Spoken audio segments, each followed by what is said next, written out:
Harry Potter and the Prisoner of Azkaban, Chapter 20, The Dementor's Kiss.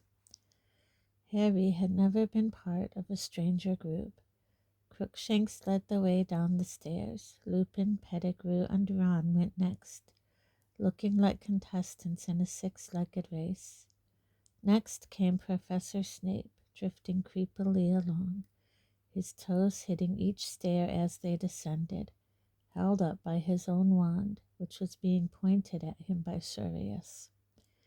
Harry and Hermione brought up the rear. Getting back into the tunnel was difficult. Lupin, Pettigrew, and Ron had to turn sideways to manage it. Lupin still had Pettigrew covered with his wand. Harry could see them edging awkwardly along the tunnel in single file. Crookshanks was still in the lead. Harry went right after Sirius, who was still making Snape drift along ahead of them. He kept bumping his lolling head on the low ceiling. Harry had the impression Sirius was making no effort to prevent this. "You know what this means," Sirius said abruptly to Harry as they made their slow progress along the tunnel. "Turning Pettigrew in." "You're free," said Harry. "Yes," said Sirius, "but I don't know if anyone ever told you. I'm your godfather." "Yeah, I knew that," said Harry.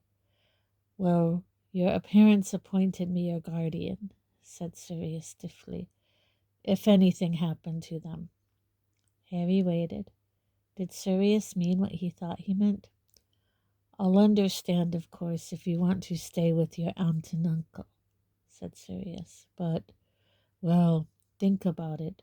Once my name's cleared, if you wanted a different home."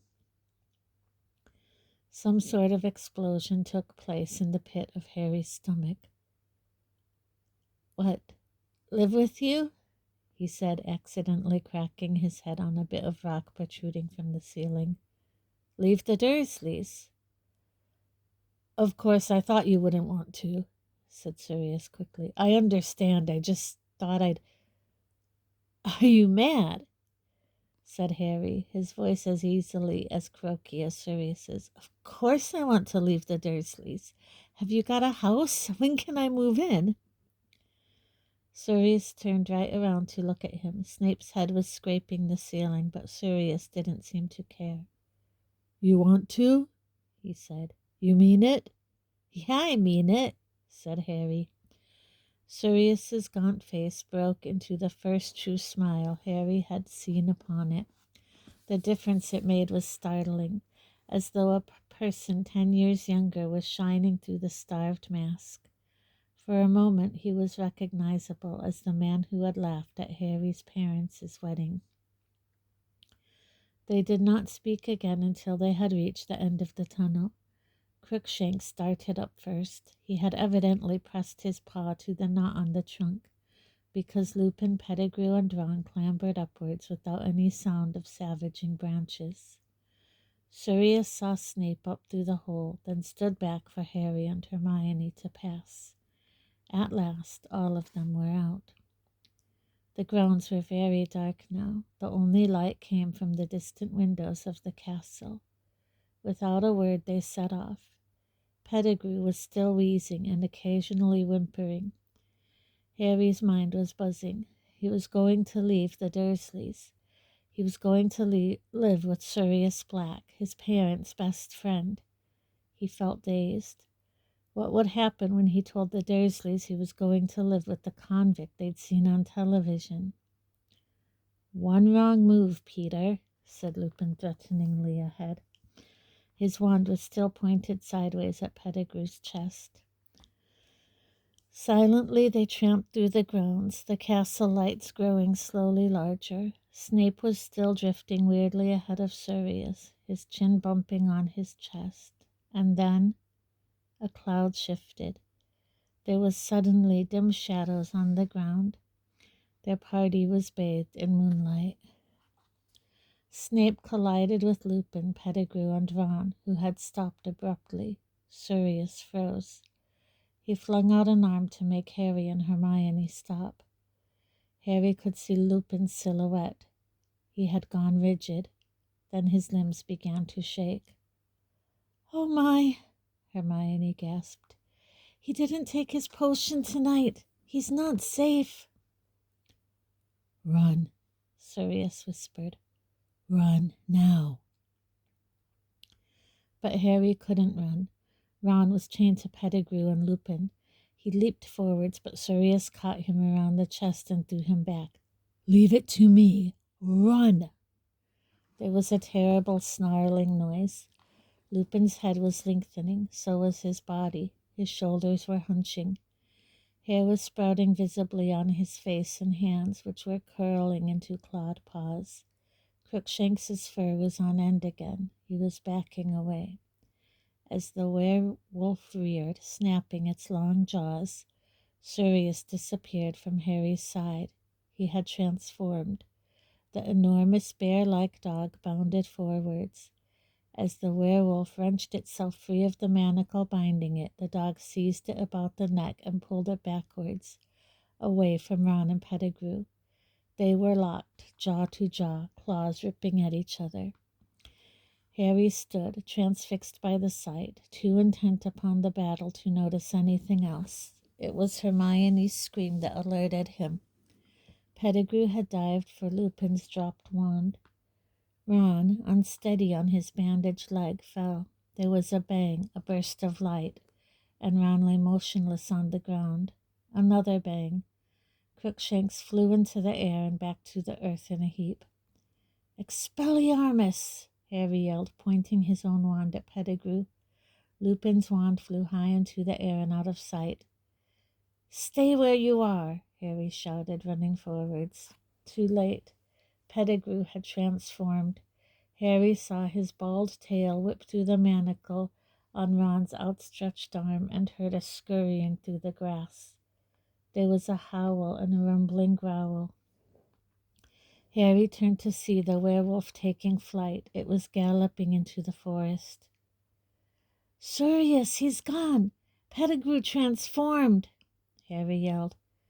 Sirius was bleeding. There were gashes along his muzzle and back. But at Harry's words he scrambled up again, and in an instant the sound of his paws was fading to silence as he pounded away across the grounds.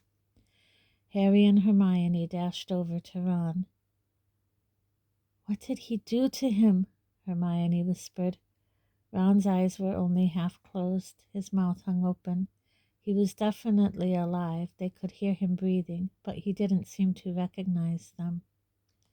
"I don't know."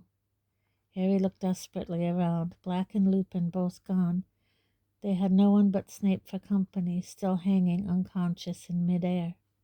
"We'd better get them up to the castle and tell someone," said Harry, pushing his hair out of his eyes, trying to think straight. "Come."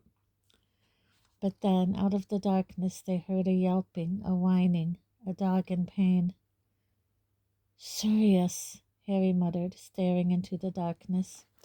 He had a moment's indecision, but there was nothing they could do for Ron at the moment, and by the sound of it, Black was in trouble. Harry set off at a run. Hermione right behind him. The yelping seemed to be coming from near the lake. They pelted towards it, and Harry, running flat out, felt the cold without realizing what it must mean. The yelping stopped abruptly. As they reached the lake's shore, they saw why. Sirius had turned back into a man. He was crouched on all fours, his hands over his head. "No," he moaned. "No, please." And then Harry saw them, Dementors, at least 100 of them, gliding in a black mass around the lake towards them. He spun around, the familiar icy cold penetrating his insides, fog starting to obscure his vision. More were appearing out of the darkness on every side. They were encircling them. "Hermione, think of something happy," Harry yelled, raising his wand, blinking furiously to try and clear his vision, shaking his head to rid it of the faint screaming that had started inside it.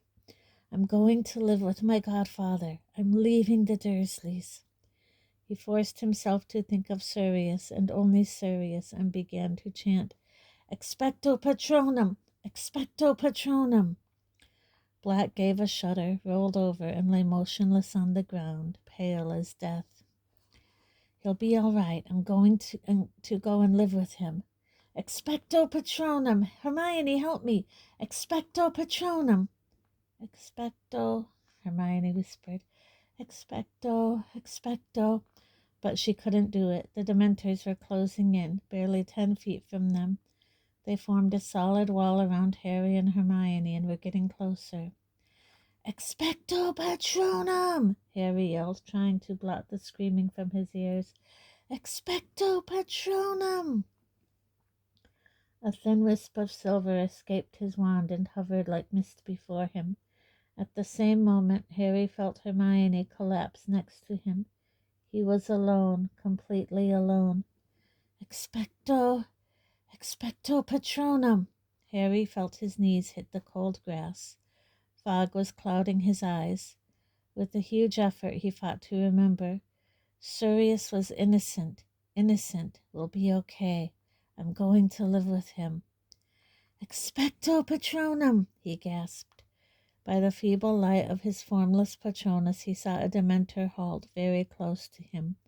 It couldn't walk through the cloud of silver mist Harry had conjured. A dead, slimy hand slid out from under the cloak. It made a gesture as though to sweep the Patronus aside. No, no, Harry gasped. He's innocent. Expecto Patronum! He could feel them watching him, hear their rattling breath like an evil wind around him.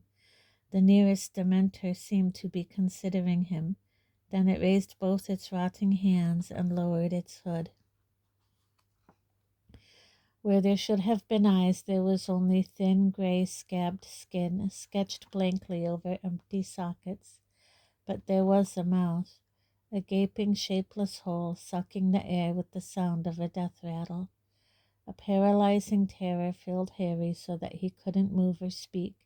His Patronus flickered and died. White fog was blinding him. He had to fight. Expecto Patronum! He couldn't see, and in the distance he heard the familiar screaming. Expecto Patronum! He groped in the mist for Sirius and found his arm. They weren't going to take him. But a pair of strong, clammy hands suddenly wrapped themselves around Harry's neck. They were forcing his face upwards. He could feel its breath. It was going to get rid of him first. He could feel its putrid breath. His mother was screaming in his ears. She was going to be the last thing he ever heard. And then, through the fog that was drowning him, he thought he saw a silvery light growing brighter and brighter. He felt himself fall forwards onto the grass. Face down, too weak to move, sick and shaking, Harry opened his eyes. The blinding light was illuminating the grass around him. The screaming had stopped. The cold was ebbing away. Something was driving the Dementors back. It was circling around him and Sirius and Hermione. The rattling, sucking sounds of the Dementors were fading. They were leaving. The air was warm again. With every ounce of strength he could muster, Harry raised his head a few inches and saw an animal amidst the light, galloping away across the lake. Eyes blurred with sweat, Harry tried to make out what it was. It was bright as a unicorn. Fighting to stay conscious, Harry watched it canter to a halt as it reached the opposite shore. For a moment Harry saw, by its brightness, somebody welcoming it back, raising his hand to pat it. Someone who looked strangely familiar, but it couldn't be. Harry didn't understand. He couldn't think anymore. He felt the last of his strength leave him, and his head hit the ground as he fainted.